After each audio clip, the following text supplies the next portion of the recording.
ते ज्यावेळेस बटन दाबाल त्यावेळेस निलेश लंके यांना ते पोहोचणार आहे, आदरणीय पवार साहेबांना पोहोचणार आहे, सोनिया गांधीजींना ते मत पोहोचणार आहे, आपल्या राज्यघटनेला सुद्धा ते मत पोहोचणार आहे. राज्यघटना वाचण्याकरता ते मत आपल्या लोकशाहीला पोहोचणार आहे, ती बळकट होण्याकरता ते मत शेतकऱ्यांना पोहोचणार आहे, त्याच्या जीवनामध्ये आनंद निर्माण करण्याकरता, कामगारांना पोहोचणार आहे, त्याच्या जीवनात आनंद निर्माण करण्याकरता, युवकांना पोहोचणार आहे, त्याला रोजगार मिळण्याकरता.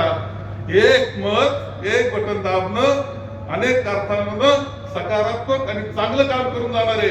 तुम्ही माझे एक नम्र विनंती आपल्या सगळ्यांना, काही झालं तरी मोठा विजय. आता पुढारी कोण कुठं काय याचा विचार करू नका. पुढारी जिथं असतील ते राहू द्या, पुढारी जागेवर ठेवा त्यांच्या, त्यांना तुम्ही वरच राहा. आणि हे सांगतो, काहीला वाटत असेल की आता ती मोठी पार्टी नंतर त्रास देईल. त्रास तर तुम्हाला कधीही देणारच नाही. तुम्ही मदत केली काय नाही केली काय, त्रास देणं त्यांचा पिंड आहे, तेव्हा त्याची काय उपयोग नाही. आपण खऱ्या अर्थानं सगळ्यांनी सुद्धा पुढाऱ्यांनी सुद्धा त्रास कमी करून घ्यायचा असेल त्यांचा, तर निलेश लंके यांनाच विजय करा असा निमित्ताने करतो आणि माझे 2 शब्द संपवतो. धन्यवाद साहेब.